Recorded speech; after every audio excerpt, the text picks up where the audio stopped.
Hello again, Dr. Talorico here to talk about part 2, fibromyalgia.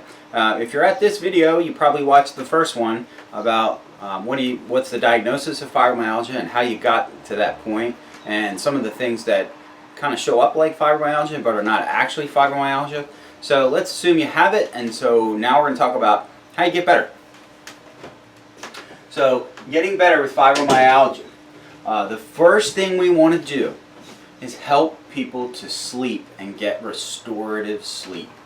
Restorative sleep is enormous for restoring normal brain function, to restore normal hormone and endocrine function, to putting your body back in its normal circadian rhythm. And what I find is a lot of my patients who have fibromyalgia have very erratic sleep schedules. They're going to bed at different times of the night. They're doing different things. They're watching a lot of TV or programs in the evening. They're ramping their brains up, and they're not allowing their body to drop into a good restorative sleep. And then they just take a medication to put down the hammer and make them sleep, which is not really the best way to do it. So we want to be aware of the fact that there's a natural ebb and flow during the night and day courses. So in the morning when you wake up, your cortisol level goes up. So that's when you have a lot of energy being liberated from storage. Okay? During the evening, your cortisol levels are supposed to go down and your melatonin levels are supposed to go up. The answer isn't just to take melatonin pills or to take a bunch of different pills. What it's supposed to happen is that your body is supposed to kind of dial down in the evening so that you can rest and get good restorative sleep. Simply taking a medication doesn't cover up for the multitude of sins that have gone on before that. So setting up an optimal situation where you can sleep is really helpful. One of the things I recommend here is taking an Epsom salt bath before bed. And the reason I recommend that is magnesium is a very natural relaxer to the body. And the change in temperature from a hot bath to a colder body, that temperature drop is exactly what melatonin does. It cools off your brain and dumps blood into the extremities to cool itself off. And that's part of the lymphatic system, and it's called the glymphatic system of the brain, where the brain actually goes and rebuilds and restores a lot of these areas at night. When you're not sleeping, you really can't do that very well. So you have to sleep. So a nice Epsom salt bath. Now, there are things I recommend in place of medications to help the restorative cycle get kicked in. It's a topic in and of itself. What I will likely do for all of these things is put together a webinar, and a webinar is just a session where I can really give a lot of information, and I can also handle questions and do feedback. The number 2 thing is restoring gastrointestinal efficiency or efficacy.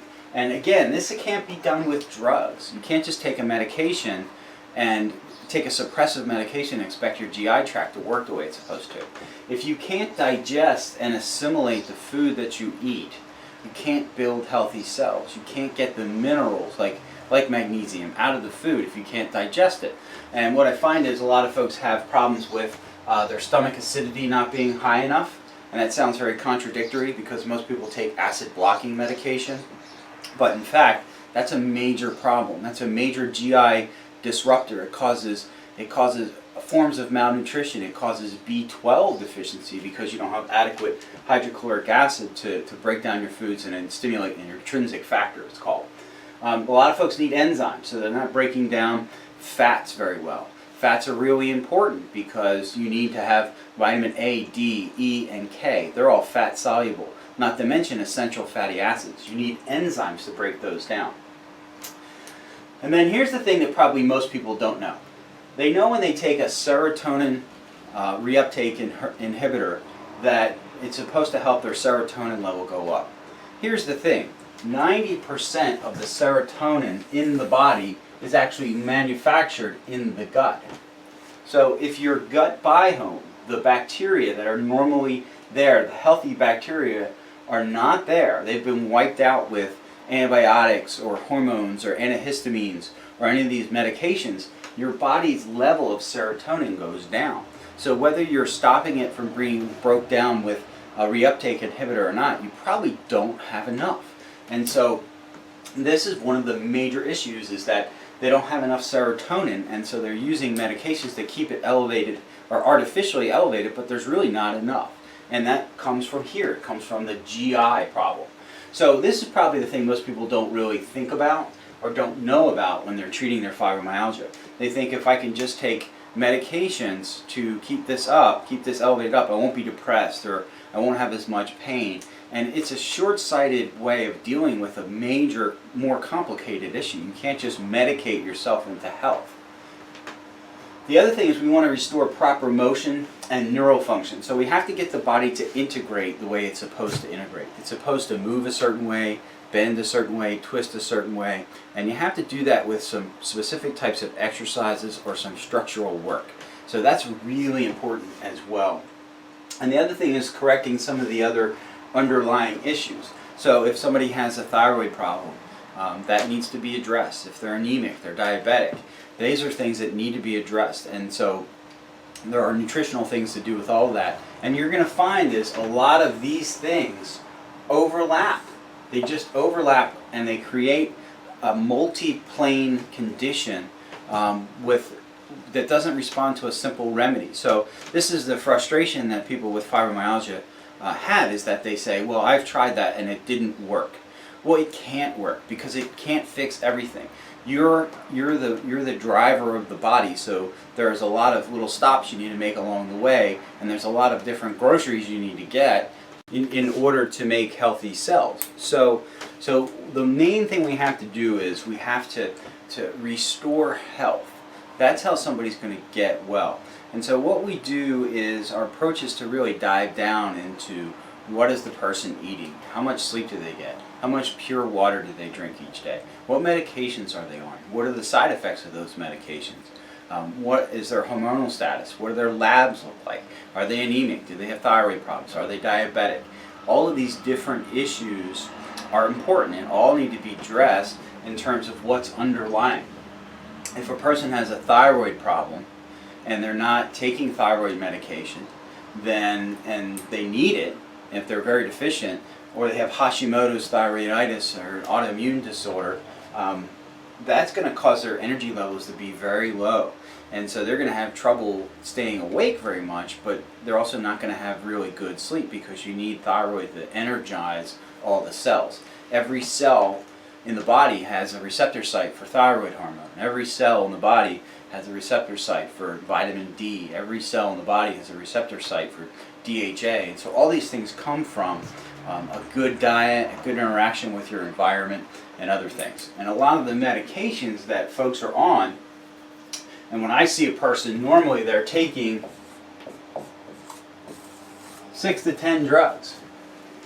And the problem is nobody knows how somebody's going to respond to 6 to 10 drugs. It doesn't start out this way, it ends up this way. So I have a drug because I have pain. I take Lyrica, and then I take trazodone so I can sleep. And then I have gastric reflux, so I take Prilosec. And then I have problems with my blood pressure, so I'm on lisinopril.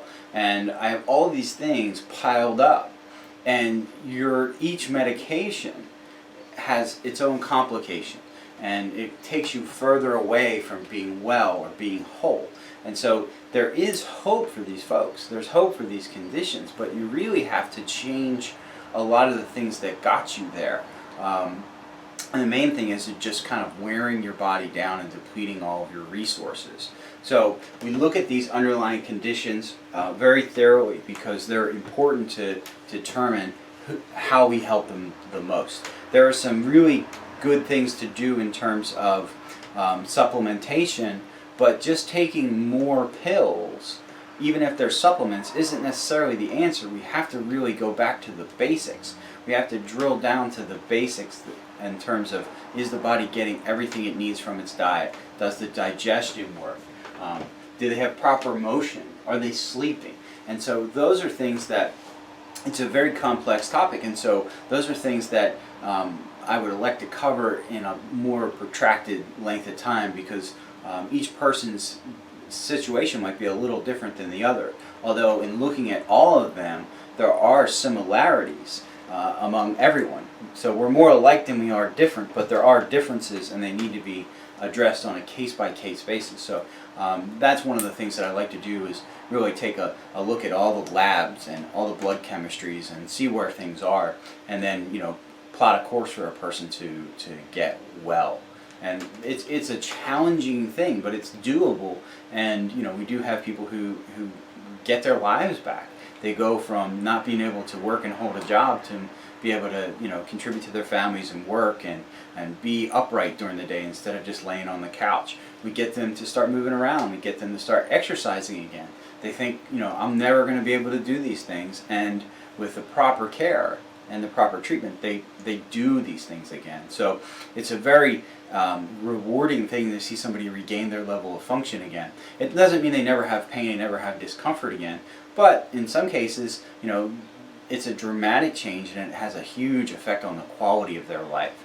So watch the videos. I'm going to put up information periodically. I would really like to put together, you know, a good webinar. I wrote a booklet, a manual, basically a treatment manual that I use to kind of triage a fibromyalgia patient. It's about 30 pages long. It goes over all the different things that I see that are common in fibromyalgia population versus the non-fibromyalgia population, and it's a wide variety of symptomatology. It's really quite interesting, and it just goes to show that this isn't a simple musculoskeletal disorder. This is a systemic issue throughout the body, and that getting good results requires a really a multifaceted approach, and not a simple, oh, here's a pill, you take this pill and you're going to be well. It's just not going to work that way. So I hope this helps. If there's questions or anything, feel free to leave them in the video. I will try to leave a link here to the first video, and I'll link one from the first video to the second video, and then that should help people be able to find things a little better. Alrighty, thanks.